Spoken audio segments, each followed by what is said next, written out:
We all make tons of choices every single day. But what makes one choice just, well, a choice and another one truly good or bad? In this explainer, we're going to build a simple but really powerful toolkit to help you analyze the morality of pretty much any action. So, let's start with the question that seems super simple. Is it always a good thing to give to charity? I mean, of course it is, right? But hold on. What if your only reason for giving was to show off? Or what if you knew that charity was actually doing more harm than good? All of a sudden, it's not so black and white. And by the end of this, you'll have the tools to pick apart this exact question. See, to answer that question properly, we can't just rely on a gut feeling. We need a solid framework. And the very first step is figuring out which of our actions are even up for moral judgment in the first place. Because, as you're about to see, not everything we do actually counts. And that brings us right to our first big idea. What makes an act a human act? This is all about separating our conscious choices from our basic instincts and reflexes. So, a human act isn't just anything a person does, like breathing or your heart beating. Nope. It's an action that comes from our deliberate will. It means we have to use our intellect, our brain power, and our free will, our ability to choose.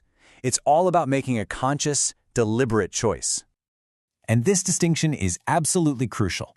On one side, you've got those deliberate choices, deciding what to say, choosing to donate, making yourself study. On the other side, you've got the stuff that just happens, a sneeze, your heartbeat, pulling your hand back from something hot. Morality really only applies to that first category, the things we consciously choose to do.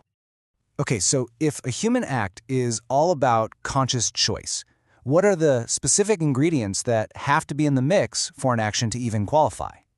It really boils down to three essential pillars. First, knowledge. You have to actually know what you're doing. Second, voluntariness. You have to be free to choose. You can't be forced into it. And finally, consent. You have to consciously agree to do the act. If you can't say yes to all three of those, then the action isn't a full-blown human act, and its moral weight changes a whole lot. All right, so now that we know what a human act is, we can finally open up our moral toolkit. Inside, there are three essential instruments we're going to use to analyze the morality of any choice we make. The very first tool is the object. This is basically the what of the action. We're looking at the act itself just on its own, forgetting for a second why you're doing it or how you're doing it. Is the act of stealing itself bad? Is the act of helping someone good? That's the object. Next up, we've got the intention.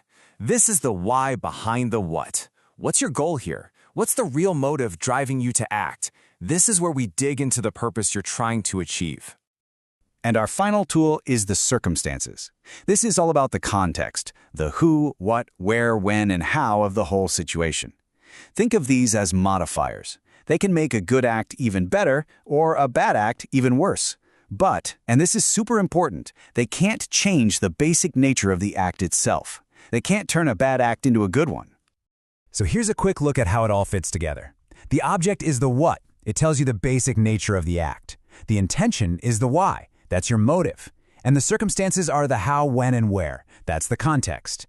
You really have to look at all three to get the full moral picture of any action. Okay, we've got our toolkit, we know the theory. Now for the fun part. Let's actually put it to the test with a couple of real-world scenarios. Let's circle all the way back to our very first question. Someone is giving money to a beggar on the street. Is this a morally good act? Let's break it down. So check this out. The object, the act of giving money, is good in both cases. No debate there. But look at the intention. If you're doing it genuinely to help someone, that's a good intention. But if you're only doing it to show off and get a pat on the back, that bad intention actually corrupts the entire act, making it morally flawed. The why completely changes the moral math.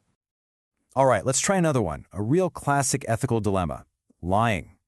This example is fascinating because it really forces us to zoom in on that very first tool in our kit, the object of the act itself. So here's the thing. In this framework, some actions are considered intrinsically evil. Basically, they are seen as wrong at their very core by their very nature. And lying is a textbook example.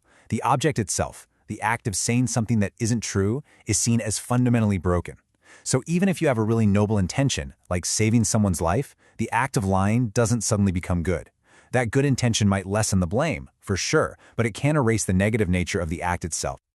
So, after running our toolkit through those scenarios, what's the big takeaway? It all boils down to a couple of incredibly important final principles. And here it is, maybe the most important rule of this entire framework. Remember the lying example? Even with the best possible reason, the act itself, the what, was still considered flawed. This principle says that a good why can't fix a bad what. It's really the cornerstone of this whole way of thinking. And that leads us to the golden rule of our moral toolkit. For any act to be truly, completely, 100% morally good, the object, the intention, and the circumstances, all three of them have to be good. A flaw in just one of those is enough to spoil the whole thing. Okay, let's bring it all home. We started by figuring out that only our conscious, free choices, our human acts, are really on the table for moral debate. Then we unpacked our three-part toolkit for looking at those acts: the object, the intention, and the circumstances. And the final verdict? For an act to be truly good, all three of those pieces have to be good. One bad element is enough to make the entire act morally wrong. So the next time you're facing a choice, whether it's big or small, try running it through this toolkit. Take a look at the act itself, your real intention, and all the circumstances around it.